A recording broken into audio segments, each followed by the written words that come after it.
Look, I'm not like revisiting that trade. It's fine. No, it's no, okay. it was brought up. Like Roquan is a better player, though. That's unassailable. I mean, yeah, but when you're trying to build a team, yeah, it's fine. You're building a team. That's fine. If you're going to trade something, you have to trade something that has value. Yeah, that's fine. Okay. Like I do think Tremaine Edmonds has been a little underwhelming. I think TJ Edwards has been the better player. I think TJ Edwards. I'd put the two of them against each other, and I think I'd be okay. I don't think TJ Edwards plays 3 downs.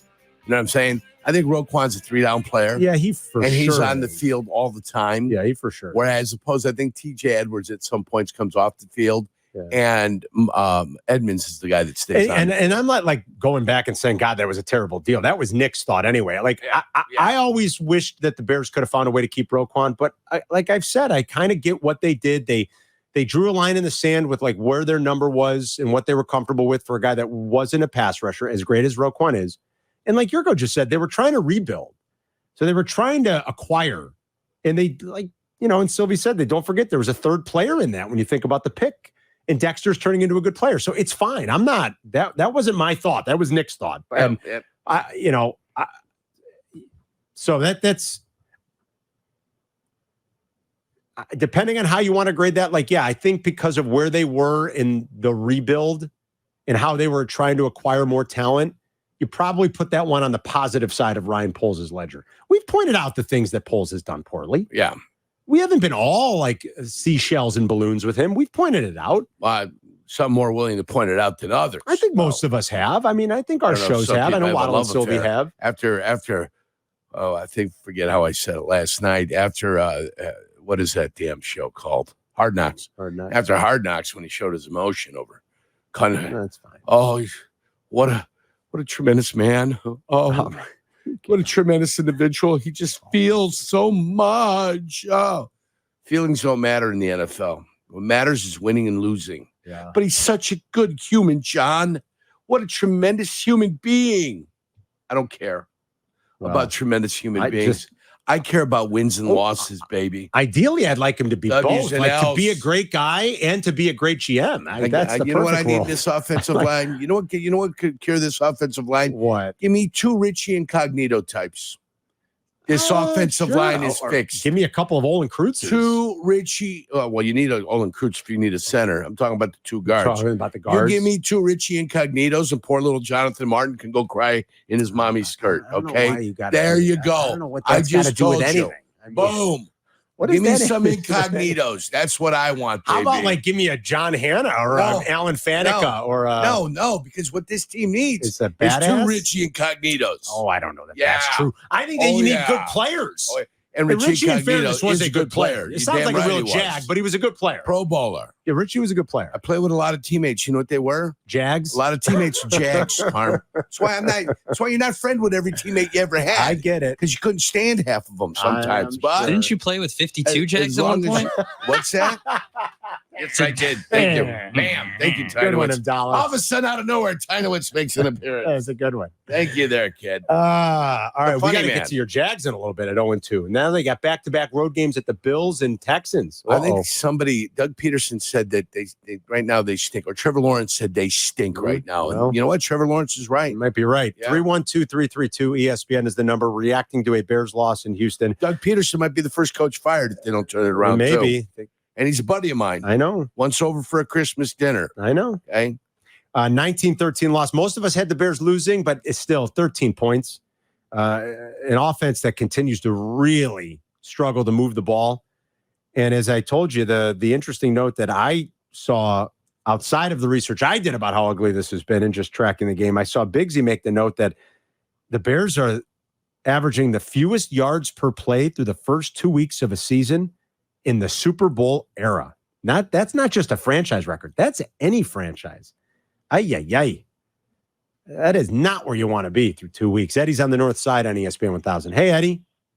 I got so much to get to, but as far as Richardson on the Colts, all of his games, this guy rushed the ball. And this past one, I bet him for rushing, and he didn't rush the ball.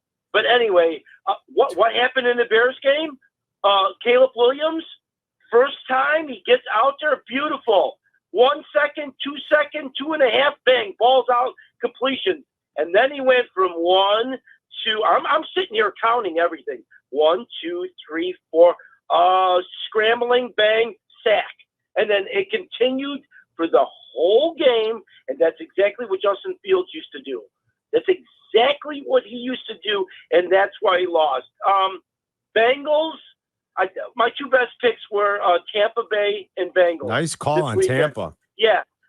Bengals got robbed again. I know. They didn't get robbed. That was a penalty. What do you mean they got robbed? That's a penalty. That was a clear penalty. Not only that, the other thing, I mean, like that fumble, it was like, oh, it's a fumble. We're not going to look at all these angles. And then I was like, wait a minute. They usually take a look like 2 or 3 or 4 different times at different angles. But how about Baker Mayfield? I know. He's got to be up for MVP.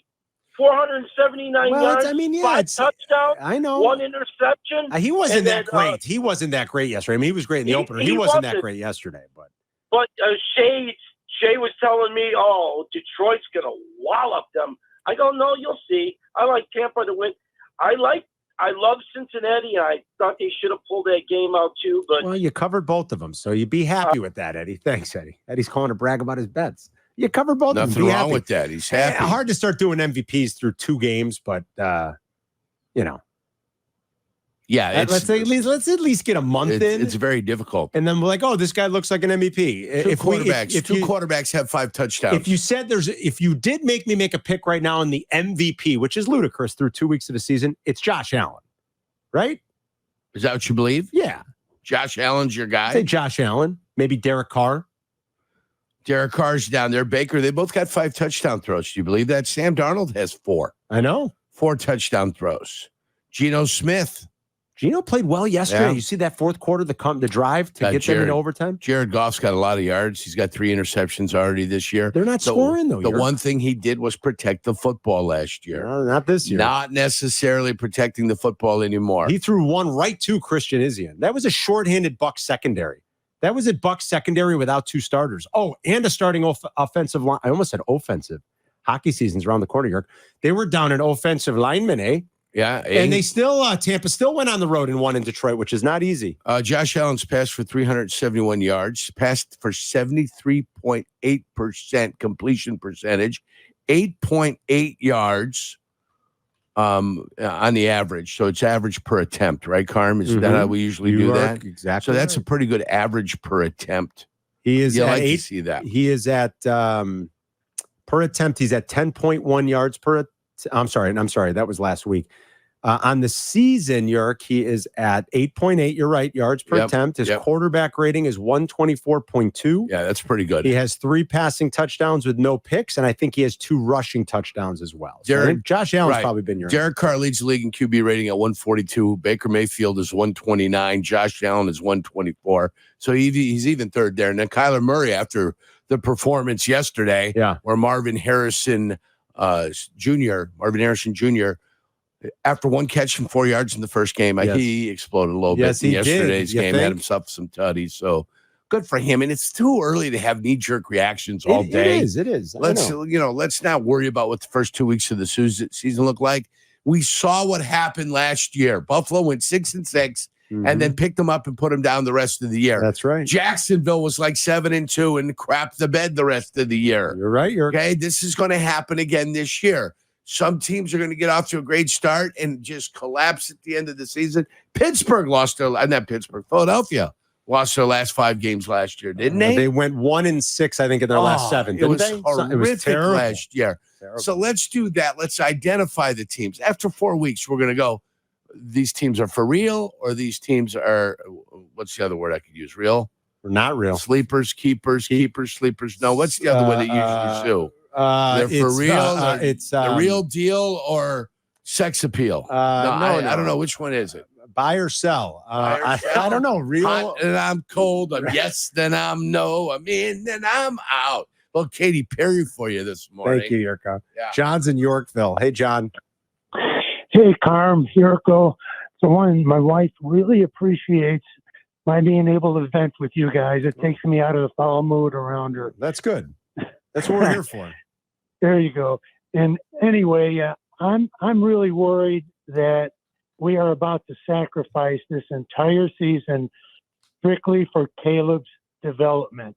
There was a time in the NFL when relieving a QB during the game and not taking his starting role away was okay. I don't know if Eberflus has the guts to do this, but it could have been an option, especially last night. Anyway, second point, when there's a blitz, this is for Waldron, okay? When there's a blitz, there's a void in the defensive backfield. Waldron's offense, I believe, and this has been a case for a guy like Peyton Manning when he was playing, the offense should have a hot receiver looking for that right at the snap. And if there is, hey, just do a quick 5-yard route, and Caleb should know that option is available. Hey, if there's no blitz, fine.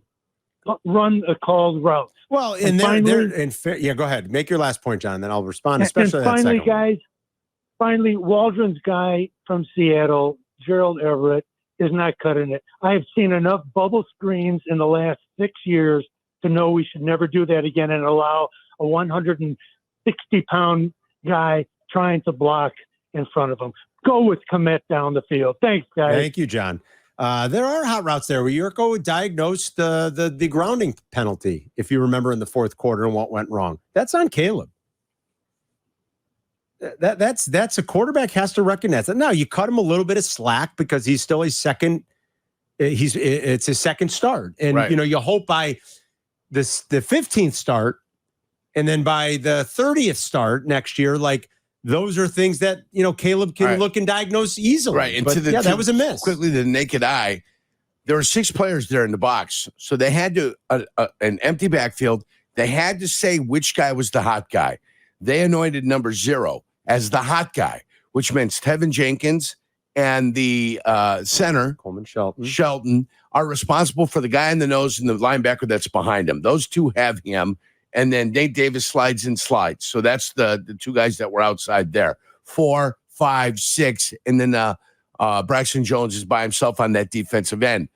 When that guy comes, right, the hot guy comes, right away Caleb Williams has to say this ball has to go out. And where do you throw it? You throw it to the side of the blitzers. Yes. That's what you end up doing. That's what you want to do. If you don't throw it to the guy, the quick slant that's coming underneath the 2 guys clearing, you might be able to catch the second guy clearing if you're patient enough to hold the ball. If not, you instantaneously have to turn to single coverage on the right side and throw a ball on a fade or a quick slant. Okay, that's it. Those are your options. But not out of bounds where it's going to be grounding. Not holding the ball forever, going, well, no, I don't want him. And then thinking about going off to the right side when you know the hot guy's coming. Now, the middle linebacker didn't end up coming. He just kind of ended up, kind of standing there a little bit. Looked like he was going to squat on that little at that point, that Odunze route at the stick. Jenkins is already committed and tied up with the guy that was also with Shelton. Linebacker doesn't come. There's no sliding out to try to get that guy that's coming unblocked. The quarterback is responsible for him, and he's got to get rid of the ball. So as much as I want to blame the offensive line, not on that one. That particular play, it's not the offensive line's fault. The quarterback's got to get rid of the football, period. Yeah. That's on the quarterback. Yeah. When Darnell Wright got run and raced, that's on Darnell Wright. Earlier in the game, when they couldn't pick up the stunt, that's a combination that the line has got to recognize, and they've got to communicate with each other with stunts. And even when it's happening, you've got to say looper, looper, looper, stunt, stunt, stunt. You got to say something across the offensive line so somebody knows what the hell's going on. So everybody is to blame. Everybody is to blame. O-line, quarterback, offense coordinator. Oh, boy. Other than that, everything's good. 312-332-ESPN. It's Carmen and Jurko. We'll be right back.